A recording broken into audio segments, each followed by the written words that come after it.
হে মুমিনগণ, ধৈর্য ও সালাতের মাধ্যমে তোমরা সাহায্য প্রার্থনা করো। নিশ্চয়ই আল্লাহ ধৈর্যশীলদের সঙ্গে আছেন। সূরা বাকারা আয়াত ১৫৩। মহান পবিত্র ধর্ম ইসলামে ধৈর্যের গুরুত্ব অপরিসীম এবং এর প্রতিফল স্বরূপ মহান রব্বুল আলামিন বলেন, নিশ্চয়ই আল্লাহ ধৈর্যশীলদের সাথে রয়েছেন, যার উজ্জ্বল দৃষ্টান্ত নিহিত রয়েছে হযরত ইব্রাহিম আলাইহিসসালামের জীবনীতে। সম্মানিত ভিউয়ার্স, সিটিভি বাংলার আজকের এই পর্বে আমরা আলোচনা করব হযরত ইব্রাহিম আলাইহিসসালামের জীবনী এবং তার জীবনী থেকে আমাদের জন্য শিক্ষাসমূহ নিয়ে। হযরত ইব্রাহিম আলাইহিসসালামের জন্ম ও পরিচয়। হযরত ইব্রাহিম আলাইহিসসালাম ছিলেন নূহ আলাইহিসসালামের ১১তম অধস্তন পুরুষ। হযরত নূহ আলাইহিসসালাম থেকে হযরত ইব্রাহিম আলাইহিসসালাম পর্যন্ত সময়ের ব্যবধান ছিল প্রায় ২০০০ বছর। তবে তিনি ছিলেন আবুল আম্বিয়া বা নবীগণের পিতা, কেননা হযরত আদম আলাইহিসসালাম থেকে হযরত ইব্রাহিম আলাইহিসসালাম পর্যন্ত ১২ থেকে ১৩ জন নবী রাসূল ব্যতীত পরবর্তীতে ১,২৪,০০০ নবী রাসূলদের মাঝে অধিকাংশ নবী ও রাসূলগণ তার বংশ থেকে এসেছেন। এমনকি তার ও তার স্ত্রী হাজেরার সন্তান হযরত ইসমাইল আলাইহিসসালামের বংশ থেকে জন্ম নেন আমাদের শেষ নবী হযরত মুহাম্মদ সাল্লাল্লাহু আলাইহি ওয়াসাল্লাম। এই কারণে হযরত ইব্রাহিম আলাইহিসসালামকে নবীদের পিতা বলা হয়ে থাকে। এমনকি আমাদের মুসলিম জাতির পিতাও হচ্ছেন হযরত ইব্রাহিম আলাইহিসসালাম। হযরত ইব্রাহিম আলাইহিসসালাম ইরাকের বসরার নিকটবর্তী বাবেল শহরে জন্মগ্রহণ করেন। হযরত ইবনে আব্বাস রাদিয়াল্লাহু তাআলা আনহু থেকে বর্ণিত এক রেয়াতে তার পিতার নাম তারেক বলা হয়েছে, তবে কুরআনুল করিমে তার পিতার নাম আজর বলে উল্লেখ পাওয়া যায়। মহান আল্লাহ বলেন, আর স্মরণ করো যখন ইব্রাহিম তার পিতা আজরকে বলেছিলেন, আপনি কি প্রতিমাগুলোকে ইলাহ রূপে গ্রহণ করেছেন? সুতরাং তার পিতার নাম ছিল আজর, এ বিষয়ে কোনো সন্দেহ নেই। তিনি এমন এক সময় বাবেল শহরে জন্মগ্রহণ করেছিলেন যখন সেখানকার জাতির লোকেরা নমরুদকে খোদা দাবি করত এবং অগ্নি, নক্ষত্রের পাশাপাশি বিভিন্ন মূর্তি পূজায় লিপ্ত ছিল। এমনকি তার পিতা নিজেও ছিলেন একজন মূর্তি ব্যবসায়ী ও মূর্তি পূজারী। তাদের কাছে আল্লাহর মহত্ব ও একত্ববাদ ছিল অকল্পনীয় বিষয়। হযরত ইব্রাহিম আলাইহিসসালামের দ্বীন প্রচার। ইব্রাহিম আলাইহিসসালাম তার জাতির লোকদের এরকম অজ্ঞ এবং শিরকের সাথে যুক্ত থাকতে দেখে তিনি সাহসিকতার সহিত আল্লাহর দ্বীনের দাওয়াত শুরু করেন। তিনি তার জাতির উদ্দেশ্যে বলেন, হে আমার জাতি, এ আমি কি দেখছি? তোমরা নিজ হাতে মূর্তি তৈরি করছো, সেটি যদি চাহিদা অনুযায়ী না হয় তবে সেটি ভেঙে আবার পুনরায় তৈরি করছো এবং তোমরা সেটির পূজা করছো, অথচ এই মূর্তিগুলো তোমাদের কোনো লাভ ক্ষতি কিছুই করতে পারে না। তার জাতির লোকেরা হযরত ইব্রাহিম আলাইহিসসালামের কোনো কথাই শোনে না। তারা জানিয়ে দেয় তারা তাদের পূর্বপুরুষদের দেখানো পথেই অনড় থাকবে। তার জাতির লোকেরা নক্ষত্রের পূজা করত। হযরত ইব্রাহিম আলাইহিসসালাম চন্দ্রকে দেখিয়ে বললেন, এটি বাকি নক্ষত্রের তুলনায় অধিক প্রজ্বলিত, সুতরাং এটির মাঝেই রয়েছে খোদা হবার শক্তি। কিন্তু রাত শেষে যখন চন্দ্র অস্তমিত হয়ে যায়, তিনি তার জাতির উদ্দেশ্যে বলেন, এটি স্থিতিশীল নয়, এর তুলনায় আমাদের খোদা অনেক স্থিতিশীল, সুতরাং তোমরা এক আল্লাহর ইবাদত করো। অথচ তার জাতির লোকেরা হযরত ইব্রাহিম আলাইহিসসালামের সাথে বিতর্কে লিপ্ত হয় এবং হযরত ইব্রাহিম আলাইহিসসালামকে তাদের স্বীকৃত প্রতিপালকের আযাবের ভয় দেখাতে শুরু করে। হযরত ইব্রাহিম আলাইহিসসালামের একমাত্র স্ত্রী সারা এবং ভাতিজা লূত আলাইহিসসালাম ব্যতীত তার সম্প্রদায়ের কেউ দাওয়াত গ্রহণ করেননি।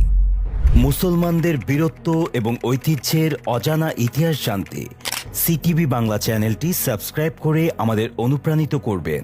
সেই সাথে কমেন্ট বক্সে আপনার মূল্যবান মতামত জানাবেন। নমরুদের প্রতি দ্বীনের দাওয়াত।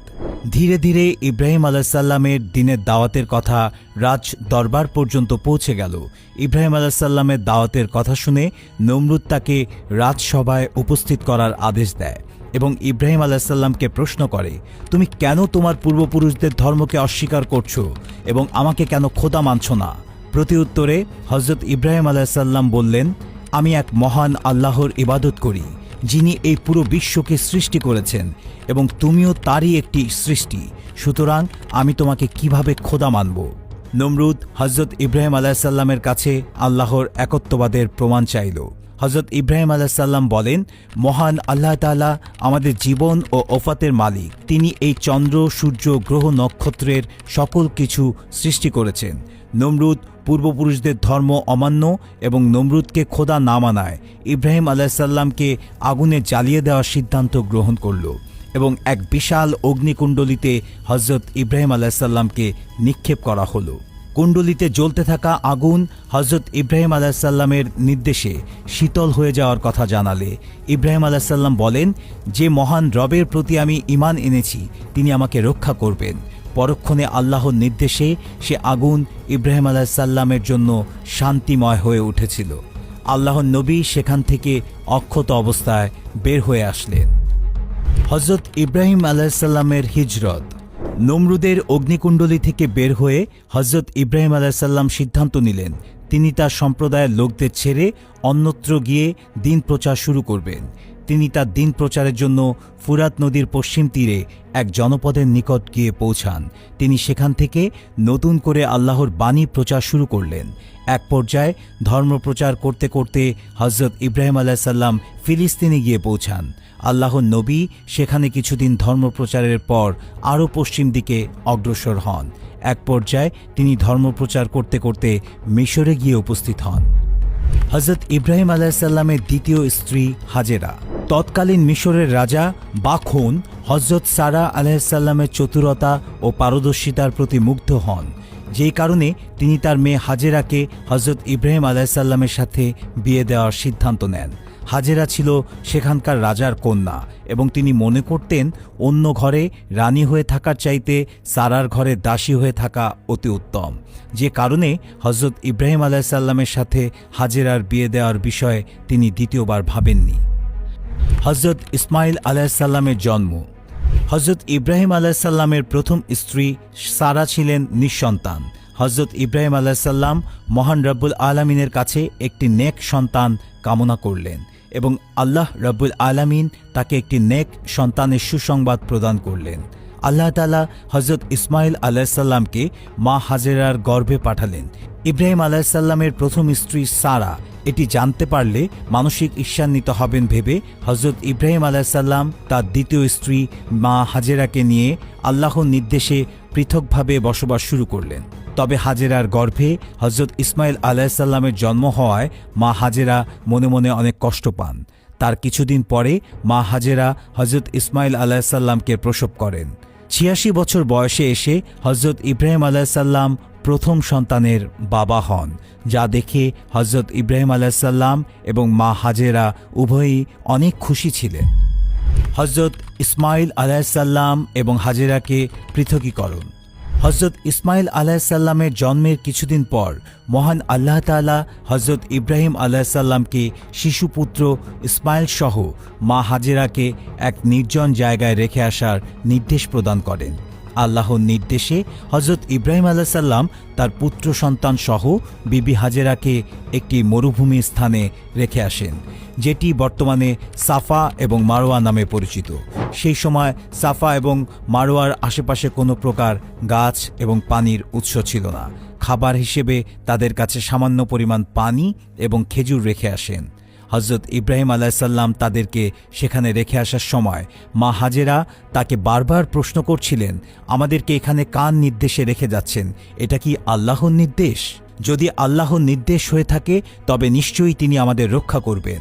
হজরত ইব্রাহিম আলাইসাল্লাম তাদের কোনো উত্তর না দিলেও মাথা নেড়ে সম্মতি জানান এবং তাদের জন্য দোয়া করেন, হে আল্লাহ, আমি তোমার নির্দেশে আমার নবজাতক সন্তান এবং আমার সহধর্মিণীকে এই জনমানবহীন মরুভূমিতে রেখে যাচ্ছি, তুমি তাদের রক্ষা করো।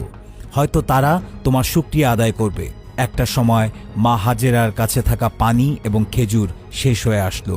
পিপাসার কারণে তিনি সাফা এবং মারোয়া পাহাড়ের মধ্যবর্তী স্থানে ছোটাছুটি করতে লাগলেন, এই আশায় যে যদি কোনোভাবে একটু পানির ব্যবস্থা করতে পারেন তবে হয়তো শিশু ইসমাইল আলাইসাল্লাম এবং তার নিজের জীবন রক্ষা করতে পারবে। তিনি সাফা ও মারোয়া স্থানটি ৭ বার প্রদক্ষিণ করলেন। একটা সময় তিনি খেয়াল করলেন হজরত ইসমাইল আলাইসাল্লামের পায়ের গোড়ালির আঘাতে একটি স্থান থেকে পানি বের হচ্ছে। তিনি সেখান থেকে কিছু পানি পান করলেন এবং ইসমাইল আলাইসাল্লামকেও পানি পান করালেন। তারপর সেই স্থানটিকে প্রদক্ষিণ করে চারিপাশে বাঁধ নির্মাণ করলেন। কথিত আছে, যদি সেদিন তিনি সেই বাঁধ না দিতেন তবে হয়তোবা সেটি মহাপ্রলয়ের রূপ ধারণ করত, যা বর্তমানে জমজম কূপ নামে পরিচিত। ধীরে ধীরে সেই জায়গাকে কেন্দ্র করে বসতি গড়ে উঠতে লাগল এবং ইসমাইল আলাইসাল্লাম সেখানে বড় হতে লাগলেন। ইব্রাহিম আলাইসাল্লামের প্রতি আল্লাহ কুরবানির নির্দেশ প্রদান এবং সেটির প্রতিফলন। হজরত ইসমাইল আলাইসাল্লাম একটু বড় হলে ইব্রাহিম আলাইসাল্লাম স্বপ্নের মাধ্যমে তার প্রিয় বস্তু জবেহ করার নির্দেশ পান।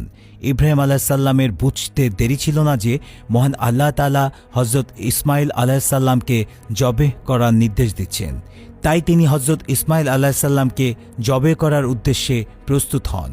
তিনি জবেহ করার উদ্দেশ্যে হজরত ইসমাইল আলাইসাল্লামের গলায় ছুরি চালান। তবে আল্লাহর অশেষ রহমতে হজরত ইসমাইল আলাইসাল্লামের পরিবর্তে একটি দুম্বা জবেহ হয়ে যায়। আল্লাহ তাআলা সেটিকে কবুল করে নেন এবং ইব্রাহিম আলাইসাল্লামকে জানান তিনি আল্লাহর নির্দেশ পালনে সফল হয়েছেন।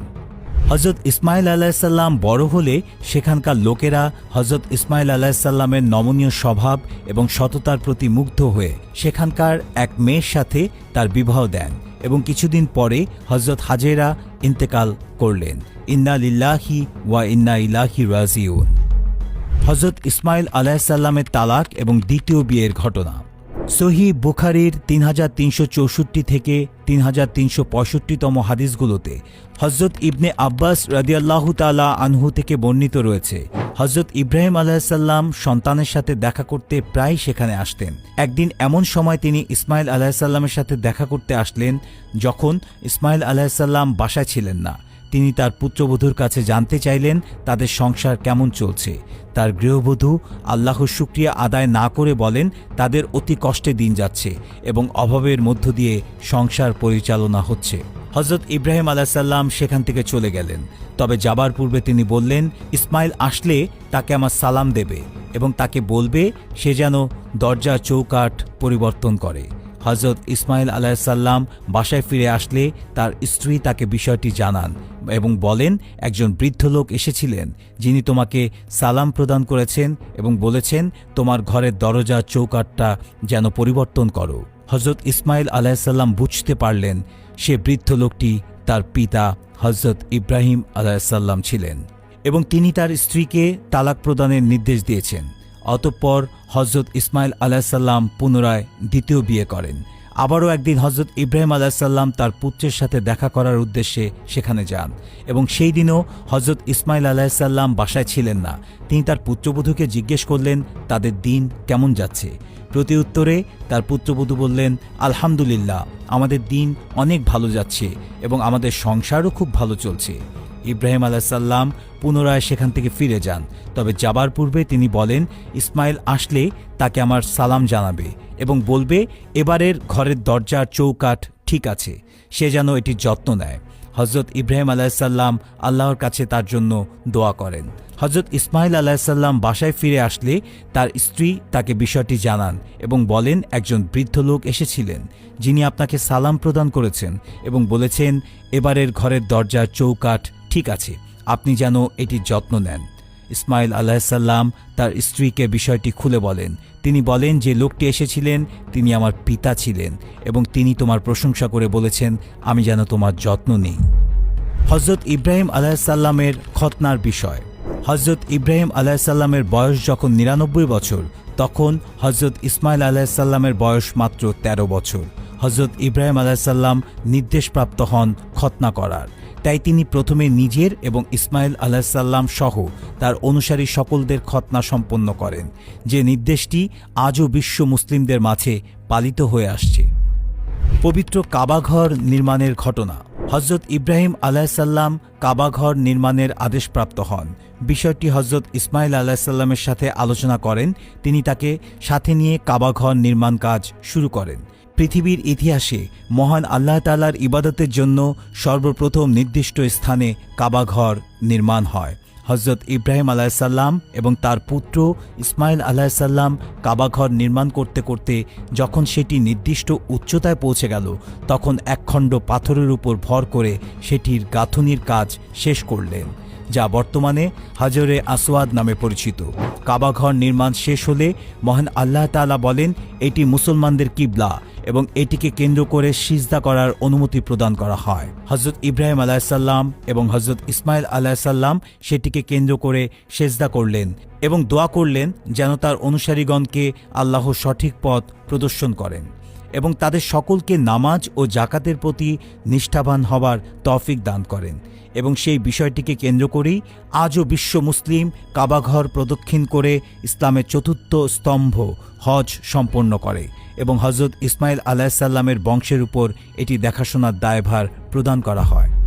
সম্মানিত ভিউয়ার্স, ইব্রাহিম আলাইহিসসালামের জীবনী প্রায় 200 বছর দীর্ঘ এবং তার জীবনের প্রত্যেকটি বিষয় ছিল আমাদের জন্য শিক্ষণীয়। তিনি নমরুদের অগ্নিকুণ্ডে নিক্ষেপিত হওয়ার পর আমাদেরকে শিখিয়েছেন সৃষ্টির প্রতি নয়, স্রষ্টার প্রতি বিশ্বাস রাখা উচিত, তবেই তিনি আমাদের সাহায্য করবেন এবং সর্বাবস্থায় মহান আল্লাহর প্রতি ঈমান দৃঢ় রাখতে হবে। তিনি তার শিশুপুত্র এবং বিবি হাজেরাকে আলাদা জায়গায় রেখে যাবার মাধ্যমে শিক্ষা দিয়েছেন সর্ব অবস্থায় মহান আল্লাহ তাআলার নির্দেশ মেনে চলতে হবে এবং ধৈর্য ধারণ করতে হবে, কেননা তার নির্দেশের মধ্যেই আমাদের জন্য কল্যাণ নিহিত রয়েছে। তিনি তার পুত্র সন্তানকে কুরবানি দেওয়ার সিদ্ধান্ত গ্রহণ করে আমাদের শিক্ষা দিয়েছেন আল্লাহর রাস্তায় নিজেদের সকল কিছু উৎসর্গ করতে প্রস্তুত থাকতে হবে, হয়তোবা আল্লাহ এটির উত্তম প্রতিদান প্রদান করবেন। হযরত ইব্রাহিম আলাইহিসসালাম তার পুত্র ইসমাইল আলাইহিসসালামকে ঘরের চৌকাঠ পরিবর্তন এবং অপরিবর্তিত রাখার নির্দেশ প্রদানের মাধ্যমে আমাদেরকে শিখিয়েছেন সর্বদা সকল অবস্থায় মহান আল্লাহর প্রশংসা করতে হবে, তবে আল্লাহ আমাদের পরিবারের উপর তার রহমত বর্ষণ করবেন। ইব্রাহিম আলাইহিসসালাম